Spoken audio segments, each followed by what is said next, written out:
Radhe Radhe. Hi friends, welcome back to my daily blog channel lifestyle ও মন্দিতা। কেমন আছো তোমরা সবাই? আশা করছি সবাই খুব সুস্থ আছো, ভালো আছো। আমরাও খুব ভালো আছি। তো প্রতিদিনের মতো আজকেও চলে এলাম একটি ব্লাউজের ডিজাইন নিয়ে, যেটা আমি বানাবো সেটাই তোমাদের সাথে শেয়ার করব। এটা হচ্ছে ব্লাউজের ফ্রন্ট পার্টটা আজকে শেয়ার করছি। এটা ছিল 32 সাইজের একটি ব্লাউজ। আর দেখে নাও পরপর কি করতে চলেছি। আর এই ব্লাউজের যে পিসটা দেখতে পাচ্ছ, এটা হচ্ছে মালবেরি ব্লাউজের পিস। তো পিসটা দেখেই তোমরা আশা করি বুঝতে পারছো এবার কত কি মাপ নিয়েছি 32 সাইজের জন্য, সেটাই আমি তোমাদের সাথে শেয়ার করে দিচ্ছি। শোল্ডারটা 7 রেখেছি, কারণ এখানে আমি বোট নেক করবো। বোট নেকের জন্য একটু বেশি রাখতে হয়। তো না হলে 6.5 নিতাম, 6.5 নিতাম। এবার যেহেতু আমি বোট নেক করবো তার জন্য আমি 7 রেখেছি। আর এখানে গলার এই যে দেখতে পাচ্ছ দাগটা দিয়ে দিয়েছি, এটা হচ্ছে একটা যাবে নেক সাইডে, আর একটা যাবে আমার সেলাই মার্জিনে সেই ধারেরটা, সেটা আর্মহোলের সাইডে যেটা রয়েছে সেইটা। তো যাই হোক, এখানে দেখো আমি 4.5 ইঞ্চে দাগ দিয়ে দিচ্ছি এবং নিচ থেকে বক্স করে নিচ্ছি আর একটা। এইবার এই বক্সের ভেতরে আমি যে ডিজাইনটা করব সেই ডিজাইনটা ড্র করব। তো এখানে আমি রাউন্ড শেপ একটা নিয়ে নিচ্ছি। এবার এই রাউন্ড শেপ বরাবরই এই যে এরকম রাউন্ড ছোট্ট ছোট্ট করে গোল গোল করে ডিজাইনটা আসবে। তো সেই ডিজাইনটাই আমি করব। পুরো ডিজাইনটা আমি তোমাদের সাথে আস্তে আস্তে করে শেয়ার করব। তো দেখে নাও, এইভাবে আমি এক সাইডে ডিজাইন ফার্স্টে করে নিলাম। এইবার আরেক সাইডে আমি ডিজাইনটা করার জন্য ছাপ নিয়ে নিলাম। তো এইভাবে আমি আরেক সাইডেও ডিজাইনটা করে নিচ্ছি।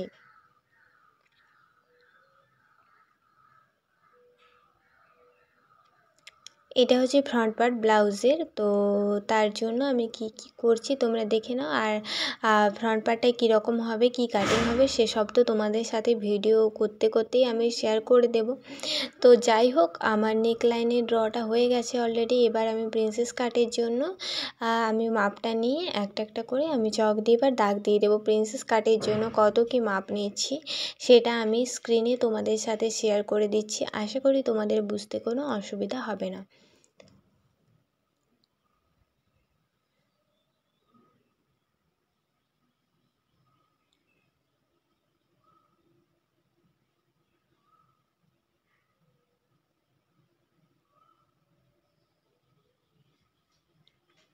তো এই তো হয়ে গেছে প্রিন্সেস কাটিংয়ের যে মাপটা সহ যে দাগটা সমস্তটা আমি করে নিচ্ছি। করে নেওয়ার পরে আমি এগুলো এক্সট্রা যে অংশগুলো রয়েছে সেগুলো আমি কাটিং করে দিলাম।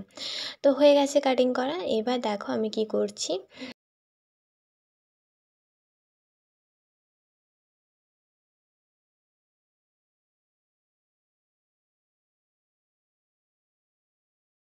তো মেন ফেব্রিকটা আমি কাটিং অলরেডি করে নিয়েছি।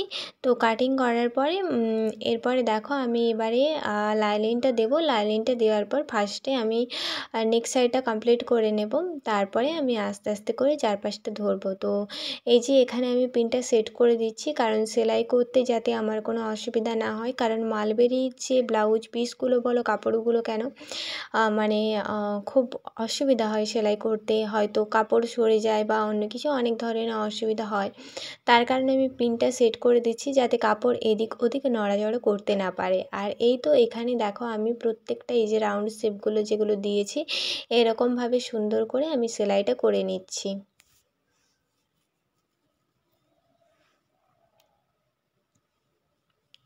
তো পুরোটাতেই এরকমভাবে আমি সেলাইটা করে নিচ্ছি। আস্তে আস্তে করতে হবে, বেশি তাড়াহুড়ো করলে তখন সেলাইটা বেঁকে যেতে পারে। তো চলো, এই তো আমার সেলাইটা অলরেডি হয়ে গেল। তো এরপরে আমি এই যে পিনটা সেট করে রেখেছিলাম, তারপরে এই যে চকের দাগ অনুযায়ী পরপর পুরোটা আমি সেলাই করে দিচ্ছি এক সাইড থেকে, মানে চারধারটা সেলাই করে দিচ্ছি।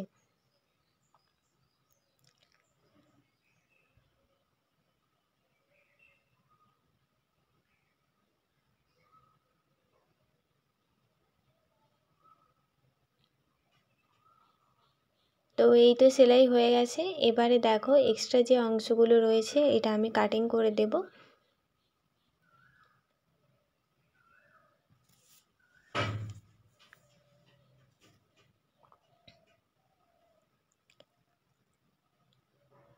তো মোটামুটি কাটিং করা হয়ে গেছে।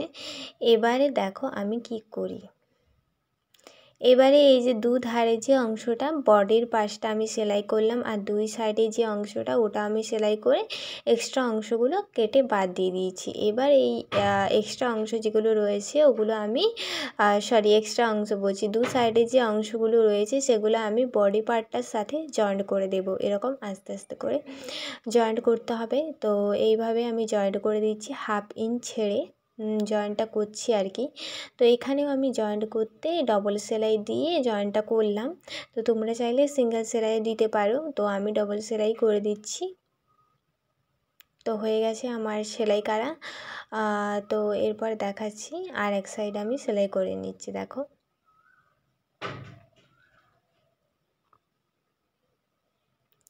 এইভাবে আগেরটা যেরকমভাবে সেলাই করেছিলাম সেমভাবে এই সাইডেরটাও সেলাই করে দিচ্ছি। আর এখানেও আমি ডবল সেলাই করে নেব।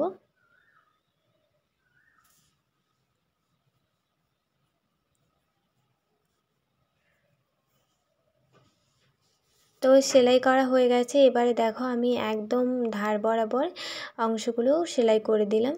তো এই তো টোটাল কমপ্লিট হয়ে গেছে ব্লাউজটা অলমোস্ট, কিন্তু এই গলার পাশটা এখনও বাকি রয়েছে যেগুলো আমাকে এর পর করতে হবে। তো সেটাই আমি তোমাদের সাথে শেয়ার করব। আর চকের দাগ নিয়ে নিয়েছি, আর এর ওপরে যেহেতু প্যাডেড ব্লাউজ বানাবো আমি, তার জন্য লাইলিনটা সেট করে নিলাম। লাইলিনটা সেট করার পর এবার এই যে লাইলিনের ওপর থেকে আমি ওই যে নেকলাইন যেটা ড্র করেছিলাম সেইটা আবার আমি সেলাই করছি সেমভাবে, যেরকমভাবে সেলাই করেছিলাম সেরকমভাবে। এবার লাইলিনের এবার শুধু এক্সট্রাভাবে লাইলিনটা জয়েন্ট হয়ে গেছে, কারণ এই লাইলিনটা আবার ভেতরের দিকে চলে যাবে প্যাডেড ব্লাউজের ক্ষেত্রে, তার কারণেই আর কি। তো এই তো আস্তে আস্তে পুরোটা আমার সেলাই করা কমপ্লিট হয়ে গেছে। এবার আমি এটা কাটিং করব। তো দেখে নাও এরকমভাবে যেরকমভাবে রয়েছে সেরকমভাবেই ছোট ছোট করে কাটিং করে নেব। আর একটুখানি 1 থেকে 2 সেমি কি 3 সেমি ধরো জায়গা ছেড়ে তোমরা সেলাইটা করে নিও, আর এই কাটিংটা করে নিও আর কি। আর এই যে কর্নারগুলো দেখতে পাচ্ছ, ওই কর্নারগুলো প্রত্যেকটা আমি কাঁচি দিয়ে কেটে নিচ্ছি যাতে ফিনিশিংটা সুন্দরভাবে আসে। এবারে লাইলিনটা উল্টো দিকে ঘুরিয়ে দিয়ে এইটাকে বের করে নিচ্ছি। এবারে ভালো করে আমি আয়রন করে দেবো এটা।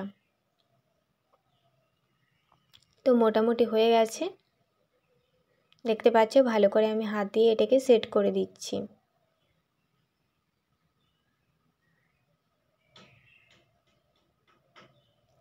তো অলরেডি হয়ে গেছে এটা। এবার প্যাড বসাবো, ব্রা প্যাড বসাবো। তার জন্য কি করি তোমরা দেখে নাও। এই উপরে যে কাঁধের পোর্শনটা যেটা ছিল সেখান থেকে আমি দাগ দিয়ে দিচ্ছি নিচে 9 পর্যন্ত, আর মাঝখান থেকে 4। তো এইভাবে আমি ব্রা প্যাডটা এখানে বসিয়ে নিচ্ছি। তো সেমভাবে অপর সাইডটাও আমি দাগটা দিয়ে দিচ্ছি যাতে আর একবার দাগ না নিতে হয় সেলাই করতে করতে, তার কারণে একদম মানে ফিনিশিং করে তারপরে বসছি আর কি, এটা বলতে পারো। যাই হোক, আমি এখানে ব্রা প্যাডটা এভাবে বসিয়ে দিচ্ছি সোজাভাবে সেলাই করে।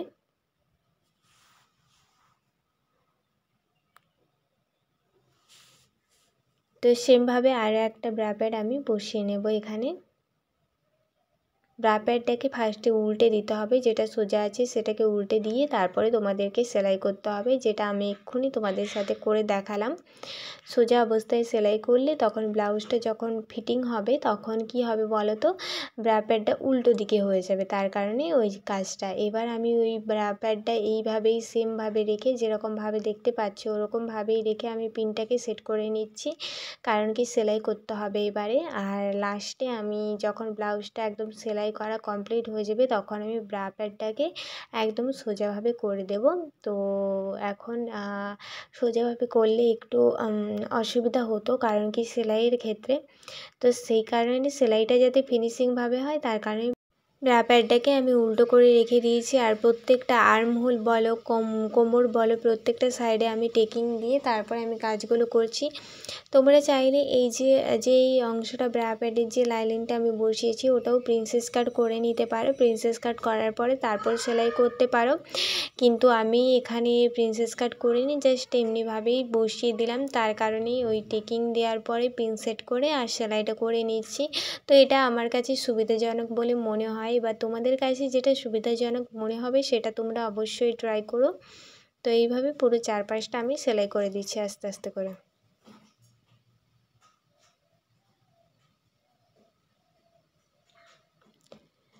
তো আজকে আমি ব্লাউজের ফার্স্ট পার্টটা তোমাদের সাথে শেয়ার করছি, পরের দিন আমি সেকেন্ড পার্টটা শেয়ার করব।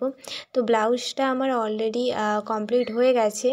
আর এই যে দেখতে পাচ্ছ ফ্রন্ট পার্টের লুক ছিল এটা। আর কেমন লেগেছে অবশ্যই কিন্তু তোমরা জানিও। ভেতরের লুকটাও আমি তোমাদের সাথে দেখিয়ে দিলাম। এই হচ্ছে ব্লাউজের ফুল অ্যান্ড ফাইনাল লুক।